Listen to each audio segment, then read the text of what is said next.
रानी रूपमती का महल मांडू शहर का एक प्रमुख पर्यटन स्थल है। मांडू शहर रानी रूपमती और सुल्तान बाज बहादुर के प्रेम की मिसाल देता है। मांडू शहर रानी रूपमती और बाज बहादुर के लिए ही प्रसिद्ध है। वही रानी रूपमती और सुल्तान बाज बहादुर का महल को हम लोगों को घूमने का मौका मिला। यह महल बहुत ही जबरदस्त है और जिस लोकेशन में यह महल बना हुआ है, वह लोकेशन भी बहुत बढ़िया है। रानी रूपमती का महल मांडू के सबसे अंतिम छोर पर बना हुआ है। यह महल पहाड़ी के किनारे बना हुआ है। इस महल से जो दृश्य देखने मिलता है, वह बहुत ही अद्भुत रहता है। महल से दूर तक फैला हुआ मैदान, पहाड़ देखने के लिए मिलता है। रानी रूपमती यहाँ से नर्मदा नदी का दर्शन किया करती थी। यहाँ पर गार्डन भी बना हुआ है और बेही का बगीचा भी लगा हुआ है। हम लोगों को रानी रूपमती महल बहुत अच्छा लगा। हम लोगों की मांडू यात्रा में हम लोग होशंग शाह का मकबरा और अशरफी महल घूमने के बाद रानी रूपमती का महल देखने के लिए गए थे। रानी रूपमती के महल के पहले सुल्तान बाज बहादुर का महल पड़ता है। सुल्तान बाज बहादुर के महल के सामने रेवा कुंड बना हुआ है। सुल्तान बाज बहादुर के महल के पास में ही टिकट घर बना हुआ है, जहां से टिकट लेना पड़ता है। यहाँ पर एक व्यक्ति का टिकट 25 रुपए का था। हम लोग 2 व्यक्ति थे, इसलिए हमारा 50 रुपए लगा। हम लोगों ने टिकट लिया और गेट से प्रवेश किया। सबसे पहले सुल्तान बाज बहादुर का महल देखने मिला। सुल्तान बाज बहादुर महल से करीब 500 मीटर की दूरी पर रानी रूपमती का महल बना हुआ है। महल के नीचे तरफ पार्किंग बनी हुई है। रानी रूपमती महल पहाड़ी के ऊपर स्थित है।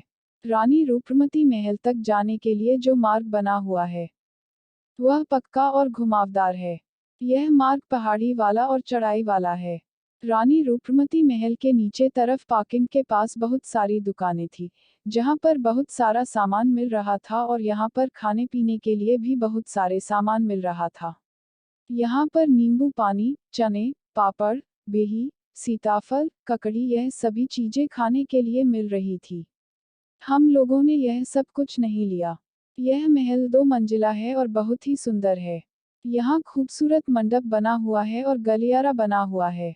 हम लोगों ने पार्किंग में गाड़ी खड़ी किया। हमारे पास जो सामान था, उसे हम लोग इतनी चढ़ाई पर लेकर नहीं जा सकते थे, इसलिए हम लोगों ने सामान रानी रूपमती महल के प्रवेश द्वार के पास में ही एक गार्ड बैठे हुए थे।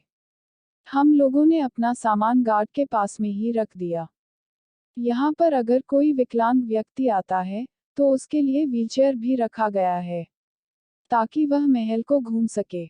यहाँ पर सामान रखकर हम लोग पैदल रानी रूपमती का महल घूमने के लिए गए। रानी रूपमती का महल के निचले हिस्से में लंबी लंबी गैलरी देखने के लिए मिलती है। यह गैलरी बहुत ही सुंदर लगती है और यहाँ पर फोटो बहुत ही जबरदस्त आती है। गलियारे में जो छत बनी हुई है, छत का डिजाइन बहुत सुंदर था। गलियारे में एक तरफ दीवार थी और एक तरफ सुंदर धनुषाकार खुले दरवाजों की आकृति बनी हुई थी।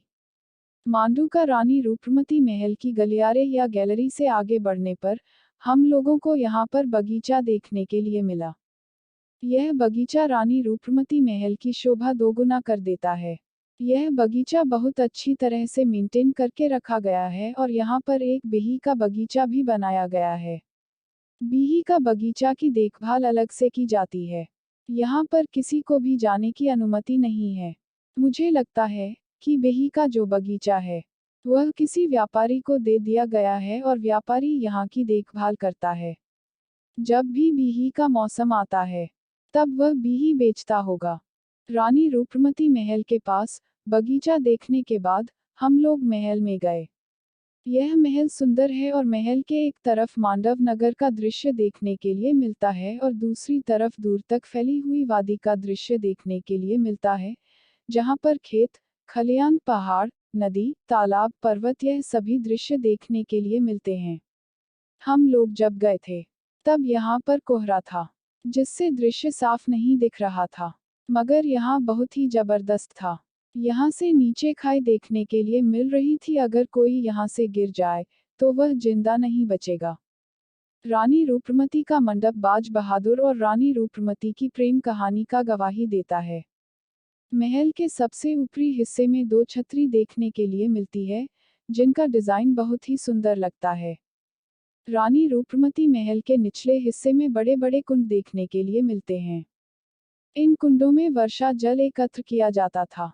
यहाँ पर छत के नीचे टैंक बने हुए हैं और वर्षा जल को एकत्र करने के लिए पाइप लगे हैं, जिससे वर्षा जल यहाँ पर आकर इकट्ठा हो जाता था। यहाँ पर गर्म पानी के लिए भी अलग कुंड देखने के लिए मिलता है। छत से नीचे उतरने के लिए सीढ़ियां बनी हैं और यहाँ पर उजाले के लिए छोटे छोटे खिड़कियां बनी हुई है। छत में यह रोशनदान देख सकते हैं। यहाँ से नर्मदा नदी का दृश्य देखने के लिए मिलता है। नर्मदा नदी यहाँ से 305 मीटर नीचे स्थित है। रानी रूपमती महल से नर्मदा नदी एक सिल्वर लाइन जैसी दिखाई देती है। मगर जब हम लोग गए थे, तब हमें नर्मदा नदी का दृश्य देखने के लिए नहीं मिला था। यहाँ पर अगर सुबह के समय आते हैं, तो सूरज की रोशनी में नर्मदा नदी चमकती हुई दिखाई देती है। यहाँ पर सरकार टेलीस्कोप की व्यवस्था करवाई गई, जिसके द्वारा नर्मदा नदी का दृश्य देखने के लिए मिलेगा। मगर यह भविष्य में देखने के लिए मिलेगा। अभी यहाँ पर खूबसूरत वादियों को देखा जा सकता है। हम लोग रानी रूपमती का महल घूमने के बाद वापस नीचे आए। महल से थोड़ी दूरी पर बाथरूम भी बना हुआ है, मगर बाथरूम उतना साफ नहीं था, क्योंकि हम लोगों ने बाथरूम यूज किया था। बाथरूम बहुत गंदा था। यहाँ पर आप आते हैं, तो अपने साथ पानी पीने का जरूर लेकर आइए, क्योंकि यहाँ पर चढ़ाई चढ़ते चढ़ते थकान हो जाती है। यहाँ पर नीचे पार्किंग के तरफ खाने पीने के बहुत सारे ऑप्शन मिल जाते हैं। हम लोगों को यहाँ पर आकर बहुत अच्छा लगा था। अगर आपको शांति में और थोड़ा अकेले घूमना पसंद है, तो आप सुबह के समय जल्दी आ सकते हैं। बाकी 12 बजे के बाद, तो यहाँ पर बहुत ज्यादा भीड़ लगने लगती है। हम लोग रानी रूपमती का महल घूमने के बाद, अपने आगे की यात्रा में चल दिए। रानी रूपमती महल का इतिहास। History of Rani Roopmati palace. Rani Roopmati का महल मांडू शहर का एक ऐतिहासिक स्थल है। यह मांडू शहर में स्थित प्रमुख आकर्षणों में से एक है। रानी रूपमती का महल पहले एक चौकी हुआ करता था, जहां पर सैनिक लोग रहा करते थे और निगरानी किया करते थे कि कहीं कोई आक्रमणकारी तो नहीं आ रहा है।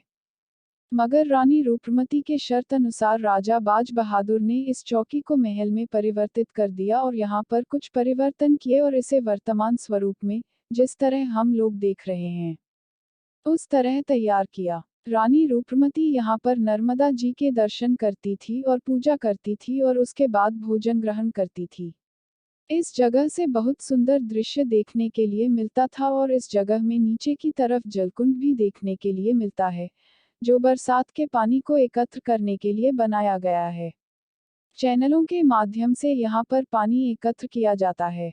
यह रानी रूपमती का महल 365 मीटर ऊंचाई पर स्थित है। यह महल बहुत ही सुंदर है। रानी रूपमती और सुल्तान बाज बहादुर की प्रेम कहानी। Love story of Rani Roopmati and Sultan Baz Bahadur. रानी रूपमती एक कवि और संगीतज्ञ थी। एक बार शिकार में गए सुल्तान बाज बहादुर को रानी रूपमती का संगीत सुनने मिला और सुल्तान बाज बहादुर ने रानी रूपमती का संगीत सुना और उनके रूप में खो गए और उन्हें रानी रूपमती से प्रेम हो गया। रानी रूपमती एक साधारण हिंदू किसान की लड़की थी। रानी रूपमती और सुल्तान के बीच में प्रेम हो गया और रानी रूपमती ने सुल्तान के सामने एक शर्त रखी कि वह मांडू आएंगी। वह अपने हिंदू धर्म का पालन करेंगी और सुबह नर्मदा नदी का दर्शन करके ही खाना खाएंगी। शर्त के अनुसार ही सुल्तान बाज बहादुर ने रानी रूपमती महल का निर्माण किया और इसे रानी रूपमती मंडप भी कहते हैं और यहाँ से रानी रूपमती नर्मदा नदी का दर्शन करती थी और पूजा करती थी। उसके बाद ही जल और अन्य ग्रहण करती थी। रानी रूपमती और राजा बाज बहादुर के बीच प्रेम कहानी शुरू हुई। मगर इस प्रेम कहानी में एक बाधा आ गई। मुगल बादशाह अकबर के सेनापति आदम खान मांडू पर आक्रमण कर दिया और सुल्तान बाज बहादुर युद्ध हार गए। जब इसका पता रानी रूपमती को चला कि मांडू का पतन हो गया है, तो उन्होंने जहर खा लिया और अपना जीवन समाप्त कर लिया। इस तरह यह कहानी बहुत दुखद है और हमें रानी रूपमती का मंडप यह कहानी याद दिलाती है। रानी रूपमती पैलेस की entry fee of Rani Roopmati palace. Rani Roopmati palace में प्रवेश के लिए शुल्क लिया जाता है। यहाँ पर प्रवेश के लिए एक व्यक्ति का 25 रुपये लिया जाता है। यहाँ पर 15 साल से कम उम्र के बच्चों के लिए निःशुल्क प्रवेश है।